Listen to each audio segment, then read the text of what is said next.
Hello বন্ধুরা, আজকে অনেকদিন পর তোমাদের সামনে ভিডিও নিয়ে আসছি। তো অনেকদিন ভিডিও নিয়ে আসা হয় না আমার। তো বন্ধুরা, সত্যি বলো, মেয়েদের জীবনটা বড়ই অদ্ভুত, তাই না? মাঝে মাঝে আমি আয়নার সামনে দাঁড়িয়ে থাকি, তো দাঁড়িয়ে দাঁড়িয়ে ভাবি যে জীবনটা আমার কেন এলোমেলো, আমার জীবনটা এরকম কেন? ভগবানকে আমার কপালে একটু সুখ লেখেনি, আমার কপালে বোধহয় মানে দুঃখটাই লিখে গেছে। সুখটা লিখতে গিয়ে কালই শেষ হয়ে গেছিলো, তাই না? আমার তো এটাই মনে হয়। তো আমি সবসময় আমি যতবারই আয়নার সামনে নিজেকে দাঁড়াই, বলি তুই মানুষটা এমন যা তোর জীবনে কখনো কোনো দিন সুখ আসবে না। আসলে তুই মানুষটা অনেক পাপ করেছিস, আর আগের জন্মেও পাপ করেছিস, আবার এই জন্মেও তুই অনেক বড় পাপ করেছিস রে।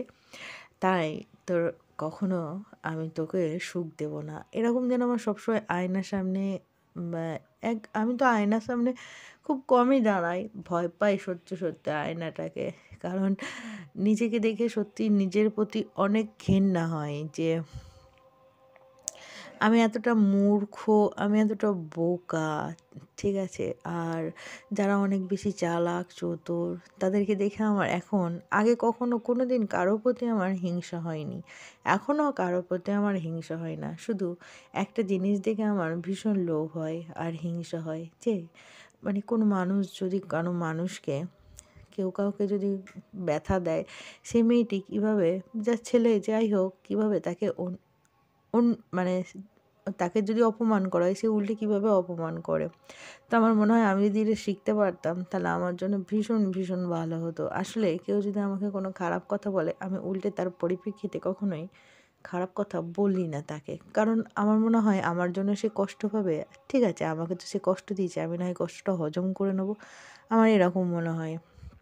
তো কাউকে কখনো আমি দুটো চড়িয়েও কথা বলতে পারি না, জোরেও কথা বলতে পারি না। ঠিক আছে, যা বলছো বলুক, মেনে নিলাম। তো আমার এই স্বভাবটার জন্য লোকে বলে আমি নাকি অনেক বোকা, আমি নাকি অনেক মানে আমার কোনো নাকি বুদ্ধি নেই। হ্যাঁ, ঠিকই বলেছো, আমার কোনো বুদ্ধি নেই, কারণ আমি কখনোই পড়াশোনা করিনি।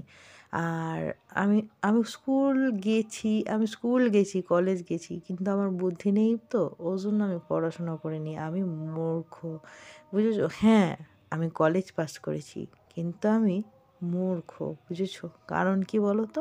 কারণ এই সমাজের ছল চাতুরি যেগুলো আছে, সেই ছল চাতুরিগুলো আমি আয়ত্ত করতে পারিনি, বা সেগুলো অন্য মানুষকে ঠকিয়ে সেগুলো আমি লাভবান হতে পারিনি। এই ছল চাতুরি, নাটক, অভিনয়, আসলে আমাদের সমাজটা অনেকটাই কঠিন, ঠিক আছে? আমাদের বাস্তবটাও কিন্তু অনেক বড় কঠিন। আর আমি কখনো বাস্তবের কথা ভাবিইনি। আসলে আমি সবসময় আমার নিজের জগৎ নিয়েই থেকেছি, ঠিক আছে? আমার স্কুল, কলেজ, বাস্তবে যে মানুষ কতটা নোংরা হতে পারে, কতটা খারাপ হতে পারে, অবশ্যই হ্যাঁ, ভালো মানুষও আছে। তো সেগুলো আমার সত্যি সত্যিই জানা ছিল না। আজকে আমি আমার এতগুলো বছর পার করা এস- এসে আমার জীবনে এতগুলো বছর আমি পার করে এসেছি ধরো। তো যবে থেকে জন্মেছি, তো এতগুলো জীবন, এতগুলো সময়, এতগুলো বছর পার করে আসার আমার শেষে মনে হলো, হ্যাঁ সত্যি তো আমি ভীষণ মূর্খ। এই বাস্তবতাগুলোকে আমি মেনে নিতে পারিনি। আমি কারো মুখে মুখে কথা বলতে পারি না, কারোর সাথে খারাপ ব্যবহার, খারাপ আচরণ করতে পারি না। সত্যি আমি ভীষণ মূর্খ। সত্যি আমি কেন সরল সাদাসিধে হলাম? আমার ঘেন্না হয় নিজের প্রতি। আমি কেন অভিনয়, নাটক করতে পারলাম না? আমি কেন মানুষকে সহজে বিশ্বাস করি? এগুলো যখন আমি ভাবি আয়নার সামনে বসে বসে, সত্যি আমার নিজের প্রতি ঘেন্না ছাড়া আর কিচ্ছু আসে না। কোনো একটা কিচ্ছু আসে না। শুধু মনে হয় তুই এই সমাজে কেন বেঁচে আসিস? আমার সবসময়ের জন্য মনে হয় যে আমার আয়নার সামনে আমি দেখছি, তাকে দেখে আমার খুব খুব কষ্ট হয়। এই কি সেই মানুষটা? জানি না। এই মানুষটা তো কখনো কারো ক্ষতি করেনি, কারো কোনো দিন ক্ষতি চায়ওনি। তাহলে উপরওয়ালা কেন এই মানুষটাকে এতটা কষ্ট দেয়? এই মানুষটা সত্যি আগের জন্মে বোধহয় ভীষণ পাপ করেছে। হ্যাঁ, এই জন্মে যে এই মানুষটা পাপ করেছে সেটা আমি জানি। তবে হ্যাঁ, আগের জন্মে পাপ করেছি না পুণ্য করেছি সেটা আমার জানা নেই। তবে হ্যাঁ, এই জন্মে আমি কিন্তু অনেক বড় পাপ করেছি, যেটা আমার কখনো করা উচিত হয়নি। আর সেই পাপের ফল হয়তো আমাকে এইভাবেই ভোগ করতে হচ্ছে। তো অনেক কথা তোমাদেরকে বলে ফেললাম। তো আজকে সকালবেলার থেকে মনটা খুব একটা ভালো লাগছিল না। আয়নার সামনে দাঁড়িয়েছিলাম। খুব বেশি দাঁড়াতে পারি না যদিও, আলেকালেই দাঁড়াই। যেহেতু ভয় পাই ওজন্য দাঁড়াই না। তো তোমার এখন বানানো হচ্ছে, দেখো এটা হচ্ছে পাটিসাপটা, ঠিক আছে? তো আমি এখন ভালো রান্নাও করতে পারি না, কিচ্ছু পারি না।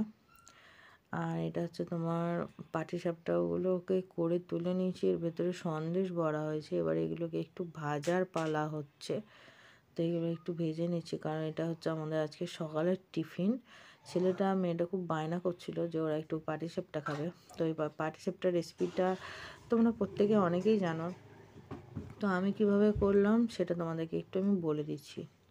মুগের ডালটা আমার ভেজানোই ছিল, আমি ভিজিয়ে রেখেছিলাম, মুগের ডাল ভিজিয়ে দিয়েছি। আর এতে দিয়ে দিয়েছি তোমার মুগের ডালটা ভিজিয়ে বেটে নিয়েছি, মিক্সিতে বেটে নিয়েছি। তোমরা চাইলে শিলপাটাতেও বেটে নিতে পারো। তো আমার ছিল একটুখানি তোমার ওই সন্দেশ ছিল, অল্পই ছিল, খুব বেশি ছিল না, মাখা সন্দেশ যেটা। আর আলো চালের গুঁড়ো মানে আতপ চালের গুঁড়ো ছিল, সেই দুটো আমি একসাথে মিক্সিং করে নিয়েছি। আতপ চালের গুঁড়োটা আর ডাল বাটা আর একটু পরিমাণ মতন জল আর একটু সামান্য নুন দিয়েছিলাম, আর কিছুই দিইনি। আর একটু অল্প 2 দানা চিনি দিয়েছি, তবে গুড় দিলে ভালো হতো, খেজুর গুড়। তো আমি এখনও খেজুর গুড় পাইনি, তো ওটা দিয়ে মিশিয়ে নিয়েছিলাম। তো এরকম পাতলা পাতলা করেই করেছি, কারণ এটাই আমার ছেলেমেয়েরা খেতে ভালোবাসে, মোটাটা খেতে ভালোবাসে না। আর ওটা করে নিয়েছি, তার আমরা মাঝখানে পুর ভরে দিয়েছি, তোমরা তো দেখতেই পেলে। আবার এটাকে একটু ভেজে নিয়েছি। আর আমার একটু মানে অল্প একটু গাওয়া ঘি আর এই তোমার সাদা তেল দিয়ে ভিজেছি, কারণ আমার কাছে বেশি ঘি নেই। তো হয়ে গেছে, দেখো ভেতরটা এরকম খুলে দেখাচ্ছি। এখন খাবার পালা। তো বন্ধুরা, তোমরা কে কে এটা খেতে ভালোবাসো? এই দেখো ভেতরটা দেখাচ্ছি। তোমরা কে কে পাটিসাপটা খেতে ভালোবাসো কমেন্ট করে জানিও। আর এই পাটিসাপটাটা কিন্তু আবার ঝোলেও ডোবানো হয়, মানে মিষ্টির যে রস হয় ওই শিরাতেও ডুবিয়ে রাখে অনেকে, কিন্তু বাট আমার ছেলেমেয়েরা এটাই খেতেই ভালোবাসে। তো ওদের জন্য এটুকুনি করলাম। তো ভিডিওটা এই পর্যন্তই। টাটা, বাই বাই, সবাই খুব ভালো থেকো।